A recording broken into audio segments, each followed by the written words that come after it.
Selamat sore Tribuners, bagaimana kabar Anda pada sore hari ini? Senang sekali saya Ilu Devi Sania dapat kembali menyapa Tribuners tentunya kali ini dalam program Ngobrol Virtual yang akan membahas tema-tema yang begitu menarik, dan juga kali ini kita akan membahas sebuah tema yang sangat membanggakan apalagi bagi kita masyarakat Indonesia dan juga para pelajar ataupun juga para mahasiswa yang ingin kuliah ataupun juga melanjutkan studinya di luar negeri, karena ini ada sosok yang sangat inspiratif, akan kita bahas sedikit nanti, adalah Miska Aoki, merupakan influencer yang sekaligus juga model di Indonesia. Dan kabar membahagiakan yang kita terima adalah Miska Aoki ini diterima di sejumlah perguruan tinggi ternama di dunia, dan ia diterima di University of Oxford dan juga Stanford University. Kemudian juga dia juga diterima di beberapa kampus lain, dan yang paling mengejutkan lagi adalah pembimbing dari Aoki ini merupakan Profesor Adin Sila sebagai pembimbingnya, dan juga pembimbing ini merupakan orang Makassar ternyata ya. Bapak Adlin Sila merupakan dosen pembimbing Miska Aoki yang juga sudah hadir bersama kita hari ini di studio yang tersambung melalui virtual Zoom meeting. Selamat sore Bapak. Sore, selamat Iya, sore. Apa kabar? baik. Baik Pak, Bapak bagaimana kabarnya hari ini? Baik, alhamdulillah sehat. Baik, alhamdulillah sehat. Nah, mungkin sebelum jauh kita membahas terkait dengan Aoki yang akhirnya berhasil diterima di perguruan tinggi bergengsi di dunia, mungkin kita akan mengulik sedikit ataupun juga berkenalan sedikit dengan Bapak Profesor Muhammad Adin Sila selaku dosen Universitas Indonesia. Namun sebelum berkarir di UI, Pak, mungkin bagaimana perjalanan pendidikan ataupun juga perjalanan karir Bapak hingga saat ini? Silakan. Iya, makasih. Ya, saya lahir di Ujung Pandang ya, atau Makassar, dan saya menyelesaikan SD, SMP, SMA sampai perguruan tinggi itu di Makassar.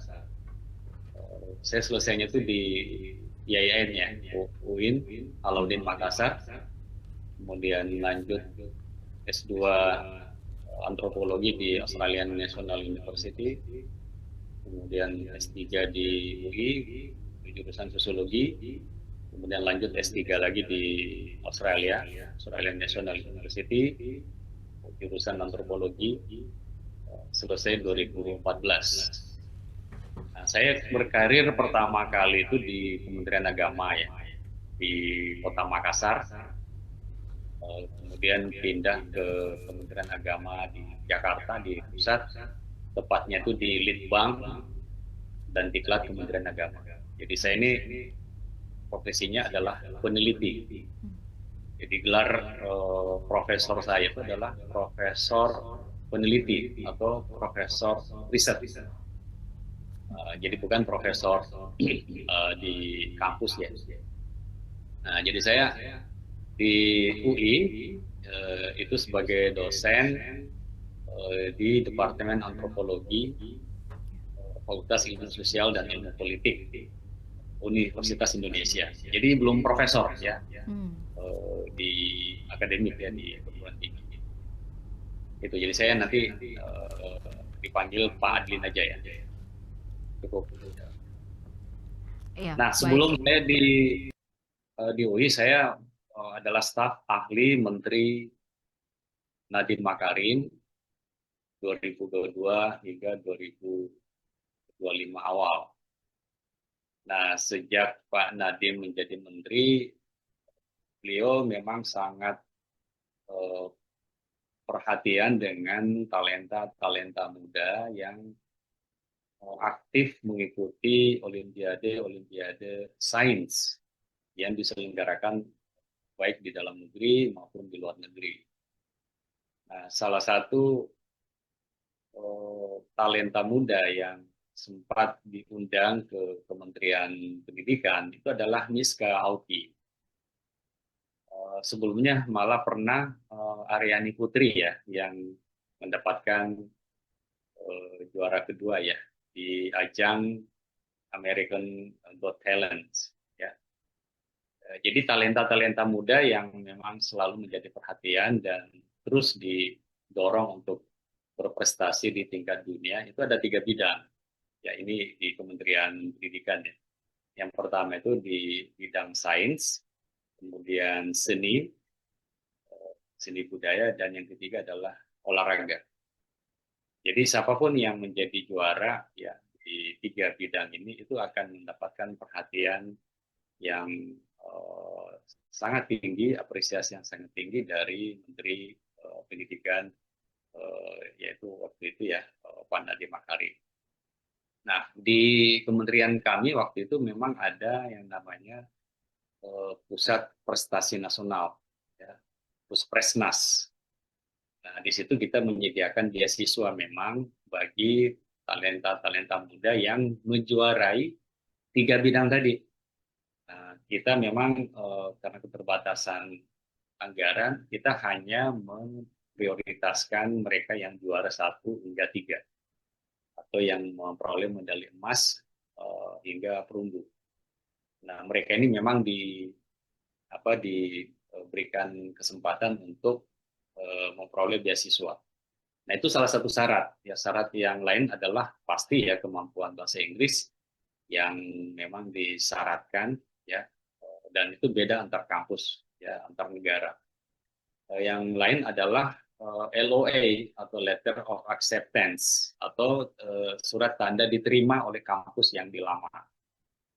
Nah, 3 syarat ini yang memang beri peluang yang sangat besar bagi talenta-talenta muda untuk bisa melanjutkan kuliah di luar negeri. Dan Miska Auki salah satu talenta muda yang memenuhi syarat untuk kuliah di luar negeri. Nah, cuma dia mendapatkan beasiswanya itu bukan dari beasiswa yang disediakan oleh pemerintah, ya. Dia dengan kompetensi yang saya kira sangat luar biasa ya, menjuarai beberapa olimpiade sains, itu mendapatkan beasiswa dari luar negeri ya, dan kemudian memungkinkan dia untuk memilih kampus yang dia inginkan.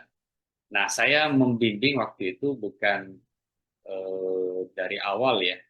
Saya hanya membimbing untuk bisa menulis di salah satu jurnal internasional terindeks Scopus. Nah, ini juga salah satu nilai plus dari mereka yang ingin kuliah di luar negeri, ya, di Amerika misalnya, di Eropa, dan di Australia, yang memang sangat memberikan apresiasi lebih bagi mereka yang sudah punya bukti artikel yang terbit di jurnal internasional. Nah, saya membimbing dan ikut menulis bersama dengan Miska sehingga artikel Miska itu bisa terbit di salah satu jurnal internasional yang terindeks Scopus. Nah, itu yang saya kira juga yang menambah nilai plus sehingga kemudian Miska bisa diterima di berbagai perguruan tinggi top di Amerika ya, di Stanford dan di Inggris di Oxford. Saya kira itu sementara ya yang bisa saya sampaikan. Iya, baik. Nah, kalau kita lihat tadi artinya Miska juga sudah punya artikel terindeks Scopus begitu ya, Pak ya. Mungkin kalau boleh kita tahu apa kemarin mungkin riset ataupun juga penelitian yang Bapak tulis bersama dengan Miska hingga akhirnya berhasil meloloskan dia di berbagai kampus ternama di dunia. Ya, artikel dia ini atau kami ini menyangkut batasan-batasan dari aspek budaya yang sering dihadapi oleh para pemimpin perempuan, ya, terutama di bidang politik. Jadi saya bantu karena latar belakang saya adalah antropologi, saya membantu dari aspek bagaimana budaya Timur itu memang masih menganggap pemimpin perempuan itu eh, tabu ya. Karena kebanyakan di masyarakat kita tuh melihat perempuan itu lebih baik bekerja di domestik ya, di bidang domestik, entah itu menjadi rumah tangga, ibu rumah tangga, atau bekerja di memang bidang-bidang yang terkait dengan perempuan ya. Nah, untuk menjadi politisi misalnya sebagai ketua partai, ketua fraksi di DPR misalnya, atau menjadi menteri, itu adalah hal yang sangat jarang ya dilakoni oleh perempuan Indonesia. Nah, dari penelitian kami ini Giska terutama minta supaya bagaimana kalau penelitian kita ini disasarkan kepada politisi perempuan yang memang sudah memegang posisi penting di berbagai bidang, ya di kementerian dan di DPR gitu ya. Nah, tokoh-tokoh inilah yang kemudian menjadi narasumber untuk tulisan yang terbit oleh Miska dan saya sendiri. Nah itu singkatnya seperti itu. Dan alhamdulillah bisa diterima fotonya. Baik, selama mungkin melakukan riset dan juga penulisan kemarin, Pak, apa kemudian kendala ataupun juga apa hal yang ditemukan selama menyusun uh, riset ini sampai akhirnya diterima ataupun juga terindeks Scopus yang berhasil mengantarkan Auki diterima di beberapa kampus ternama di dunia? Uh, Pertama karena memang penelitian tentang topik ini masih jarang dilakukan karena biasanya yang ada tuh terkait dengan konsep teologi ya, penafsiran agama yang mempengaruhi masyarakat kita untuk eh, menganggap peran perempuan di ranah publik, terutama di ranah politik itu masih sangat kurang diterima ya. Jadi kalau dari perspektif gender misalnya itu selalu yang dianggap menjadi masalah itu adalah penafsiran agama ya terkait boleh tidaknya misalnya seorang istri ya itu diberikan izin ya oleh suami untuk bekerja di ranah publik. Nah, penelitian kita ini beyond itu ya, jadi di atas atau melebihi dari penelitian-penelitian sebelumnya. Jadi kita melihat bahwa politisi perempuan itu sudah banyak sekali yang memegang peranan penting di ranah publik ya, entah itu di partai politik, entah itu di kementerian ya, di kabinet beberapa presiden yang ada. Bahkan saat Pak Jokowi di periode kedua itu ada beberapa menteri memang yang dijabat oleh seorang perempuan, misalnya Menteri Keuangan oleh Ibu Sri Mulyani, Menteri Luar Negeri, ya, dan beberapa politisi juga itu dipegang oleh perempuan. Jadi kita ingin mengetahui eh, apa sih kendala-kendala yang mereka hadapi, ya. Kemudian bagaimana mereka mengatasi kendala-kendala budaya tersebut, ya, sehingga kemudian mereka bisa meraih posisi mereka saat ini. Ya, jadi kendala kami sendiri ya memang masih kurang, daftar pustaka, kurang kajian-kajian serius ya yang mendalam terkait isu tersebut. Jadi kami banyak memang melakukan wawancara. Jadi hasil wawancara itulah yang menjadi data primer ya di dalam menyusun artikel kami berdua. Yang kedua pasti aspek bahasa ya. Dan beruntungnya karena Miska ini memang dari kecil dia kan memang tinggal di Australia ya dengan orang tuanya ya. Kemudian ketika di Indonesia dia memang sekolah di sekolah swasta yang memang bilingual ya berbahasa Inggris gitu ya, sekolah internasional.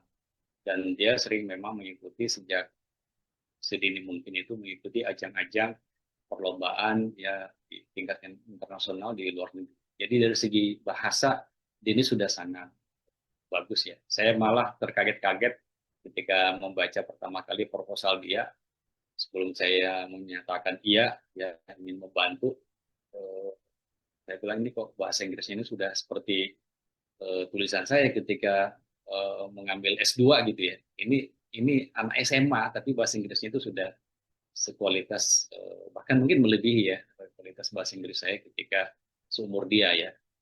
Jadi standar bahasa Inggris itu penting ya. Ini juga mungkin pesan bagi para hadirin ya yang pendengar ya bahwa bahasa internasional bahasa Inggris itu wajib harus dikuasai. Yang kedua, eh, negara-negara terutama yang berbahasa Inggris ya, negara-negara persemakmuran ya, misalnya Inggris, Australia, itu mensyaratkan memang ada bukti kemampuan kita di dalam menulis dengan bahasa Inggris standar akademik. Nah, nilai plus dari Miska ini karena dia belum menjadi mahasiswa S1, tapi dia sudah menghasilkan satu karya yang biasanya itu dihasilkan oleh seorang sarjana.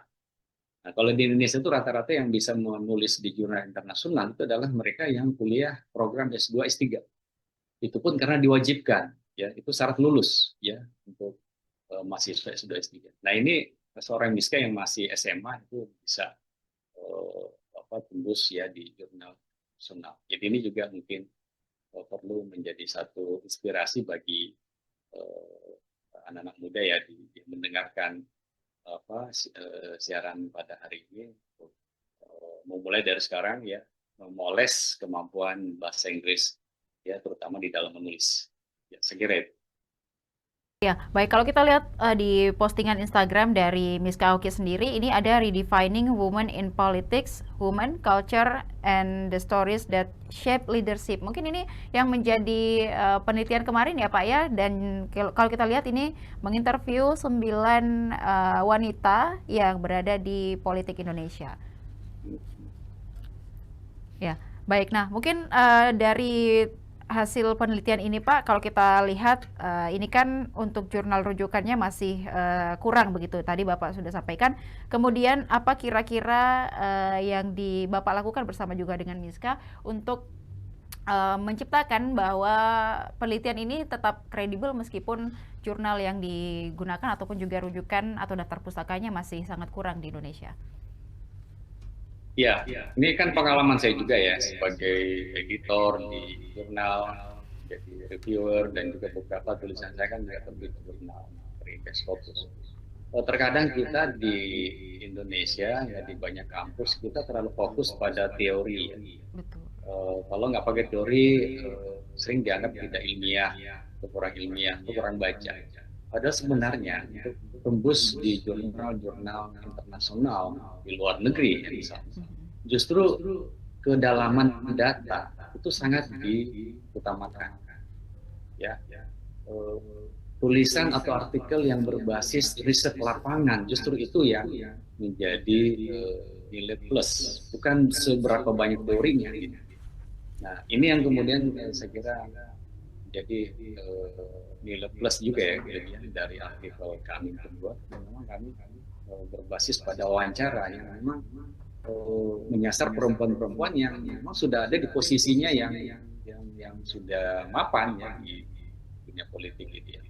Jadi ini pesan juga bagi teman-teman yang sekarang lagi mengambil program S2 S3 ya, itu jangan terlalu fokus pada teori, bukan berarti teori itu nggak penting, tapi teori itu menjadi mungkin hanya perspektif. Tapi ketika Anda menulis dan ingin terbit di jurnal internasional, justru kedalaman data ya dan bagaimana Anda menganalisis data tersebut menggunakan teori yang sesuai, justru itu yang menjadi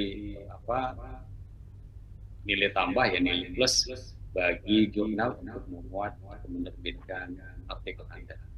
Jadi kuasai teknik-teknik penelitian yang baik ya dan bagaimana menerapkan metode penelitian itu di lapangan sehingga bisa memperoleh data yang dibutuhkan.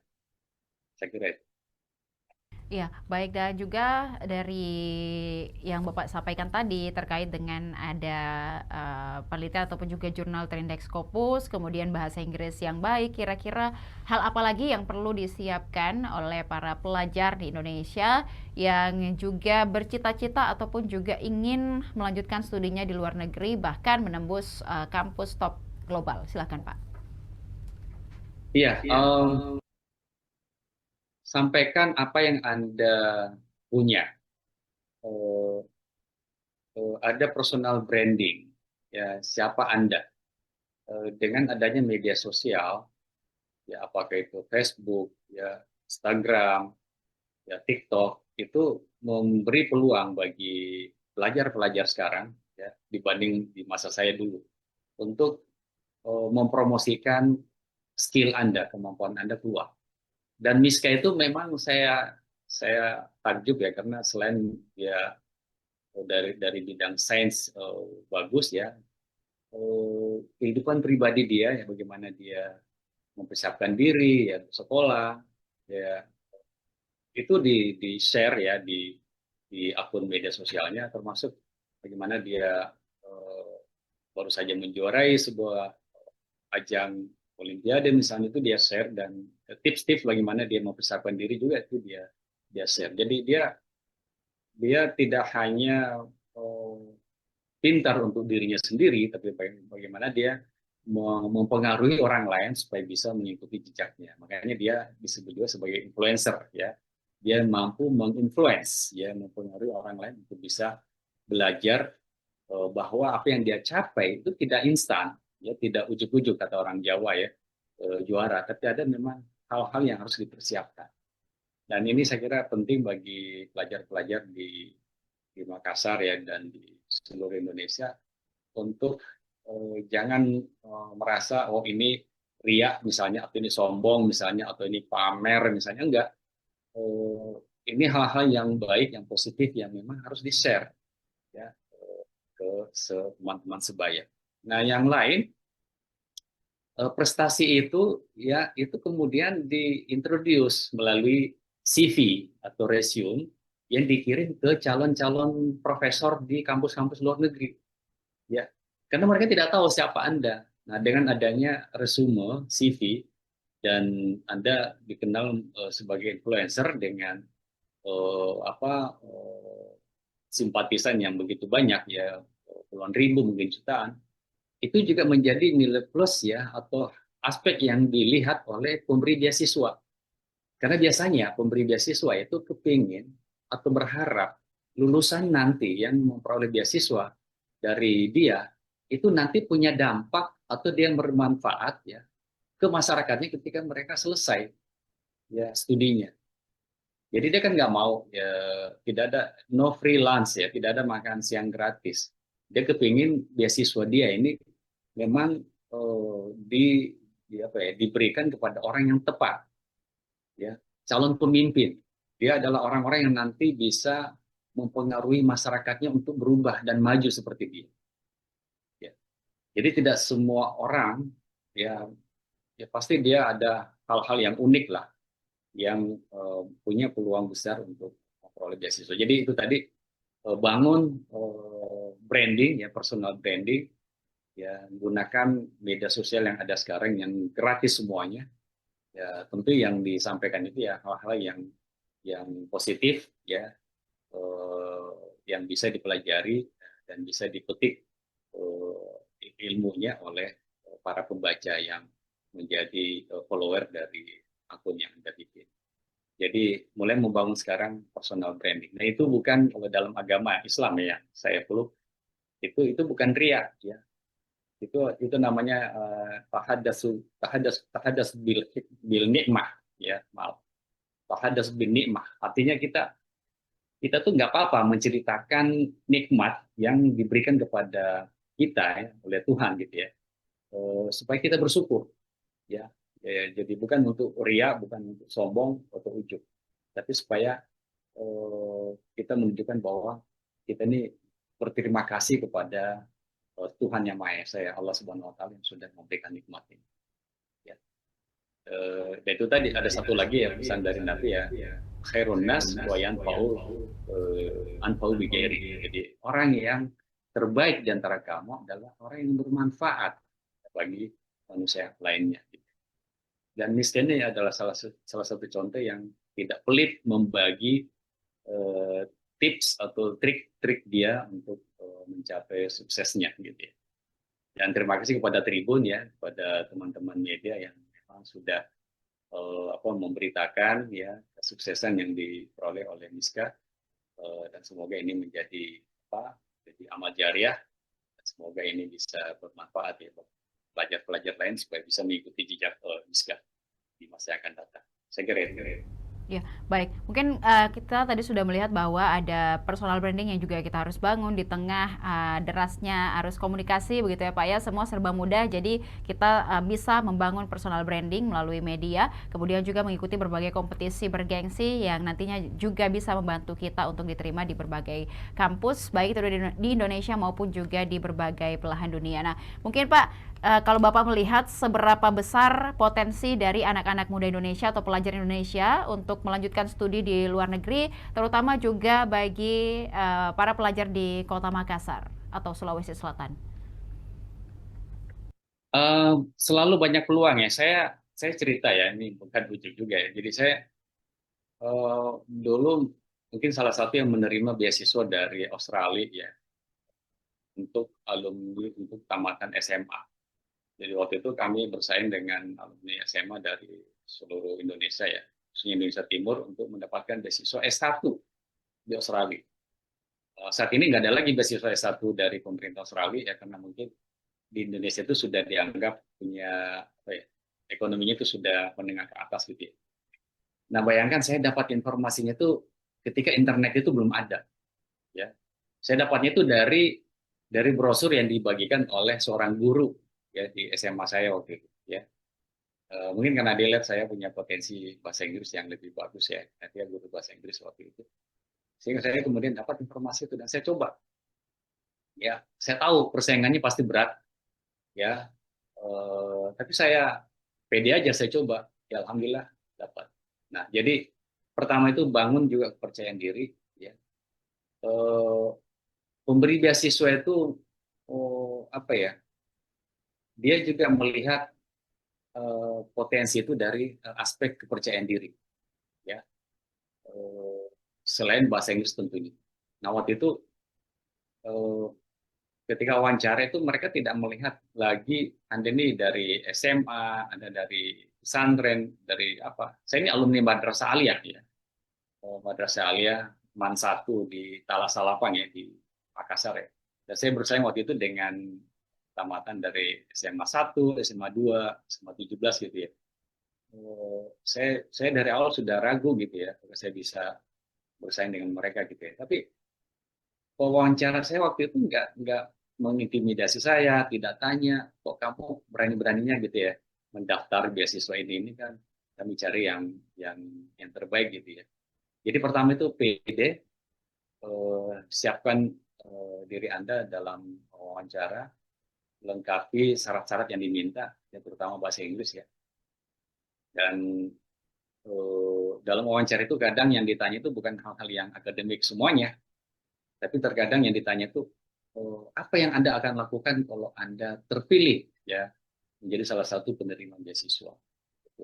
Itu kan sesuatu yang kita nggak bayangkan sebelumnya. Yang kedua, kalau kamu nanti lulus gitu, apa yang kamu lakukan untuk masyarakat kamu nanti, gitu, kamu pulang gitu. Jadi itu tadi yang saya bilang ya. Jadi pemberi beasiswa itu ingin melihat bahwa yang mendapatkan beasiswa ini memang punya niat untuk memperbaiki masyarakatnya gitu ya. Ingin membuat sesuatu yang berbeda ya ketika kembali ke kampung halamannya setelah menyelesaikan studi. Jadi eh, itu yang saya sampaikan pengalaman saya dulu ya. Nah sekarang dengan banyaknya informasi beasiswa ya melalui internet, saya kira peluang untuk kuliah ke luar negeri itu jauh lebih besar. Nah, kenapa harus ke luar negeri? Ini yang sering orang tanya. Apakah kualitas kampus-kampus di dalam negeri itu kalah dengan di luar negeri? Saya kira enggak. Bukan itu salah satu poin ya. Banyak kok lulusan-lulusan dari kampus-kampus di dalam negeri ya, Unhas, ITB, UI yang juga kualitasnya bagus. Tapi yang Anda peroleh ketika kuliah di luar negeri itu bukan hanya akademik loh, ya, tapi pengalaman untuk mengalami sendiri sistem pendidikan yang berbeda dengan sistem pendidikan yang ada di kampung halaman sendiri, di negara sendiri. Kemudian kita ingin belajar juga tentang bergaul dengan mahasiswa lain, ya, karena jejaring itu penting, ya. sekarang alumni kampus saya dulu di Australia, ya dari berbagai negara, itu sampai sekarang kami masih sering berkomunikasi ya melalui media sosial gitu ya. Dan kadang ada panggilan misalnya untuk seminar di negara dia, itu yang paling dia ingat ya pertama ya teman dia kuliah dulu, ya itu namanya jejaring ya. Nah ada yang menjadi bos misalnya di sebuah bank misalnya atau di sebuah perusahaan atau di sebuah kampus menjadi rektor di kampus di negara dia ketika ingin mengundang pembicara dari Indonesia misalnya yang pertama yang dia ingat adalah teman kuliahnya dulu ya. Jadi jejaring itu penting. Jejaring itu penting. Nah, saya misalnya ini saya ingin presentasi di seminar internasional antropologi di UI. Nah, yang kontak pertama saya itu adalah mahasiswa dari Korea Selatan. Karena dia tahu saya mahasiswa pembimbingnya dia juga, meskipun angkatan kami berbeda. Ya. Jadi kayak gitu. Jadi kadang ada undangan-undangan yang kita tidak tahu dari siapa, tapi setelah dia memperkenalkan diri, oh saya dari kampus yang sama dengan kamu. Saya dibimbing juga oleh pembimbing kamu. Itu sesuatu yang kita tidak tahu. Ya. Jadi jejaring itu penting ketika kita kuliah di luar negeri. Kedua, kesempatan mengalami sistem pendidikan di negara lain. Yang kedua, ya traveling. Ya, kita bisa melihat bagaimana negara lain. Ya, misalnya musim musim di luar negeri itu berbeda dengan musim di Indonesia ya. Di Eropa misalnya 4 musim. Kita bisa mengalami musim salju, ya winter, summer dan sebagainya. Ya, dan itu pengalaman yang tidak bisa kita lupakan. Ya, saya kira itu. Kuliah di luar negeri itu bukan sekadar seperti apa pelajaran ataupun juga teori yang kita dapatkan di sana, tetapi juga terkait dengan bagaimana kita melihat lingkungan, pola hidup ataupun juga pola pendidikan orang di berbagai negara, bertemu dengan banyak koneksi dan nantinya kita bisa memperluas lagi koneksi ataupun jejaring kita agar artinya membuka kesempatan yang lebih lebar begitu untuk kita untuk berada di kesempatan-kesempatan berharga lainnya dari teman-teman kuliah kita ataupun juga teman-teman kampus kita, karena di luar negeri tentunya ada berbagai orang ataupun juga ada berbagai siswa ataupun juga mahasiswa yang berasal dari berbagai negara, bukan hanya satu negara saja. Dan semoga ini menjadi motivasi begitu ya Pak ya untuk seluruh pelajar ataupun juga seluruh mahasiswa yang nanti juga akan melanjutkan studi S2 dan S3 di luar negeri. Semoga kita semua bisa kembali juga ke Indonesia dengan membawa banyak hal baru untuk juga kemajuan pendidikan di Indonesia. Baik, mungkin kami kira cukup Pak untuk wawancara pada hari ini. Terima kasih sudah menyempatkan hadir di tengah kesibukan. Sama-sama. Dan kami mengucapkan juga selamat kembali menjalankan tugas, baik itu untuk riset dan juga untuk mendidik begitu ya Pak ya. Semoga kembali nanti kita bisa menciptakan lagi para pelajar ataupun juga mahasiswa-mahasiswa berprestasi yang nanti juga bisa diakui di tingkat global. Terima kasih Pak, selamat sore, selamat melanjutkan tugas kembali. Selamat sore.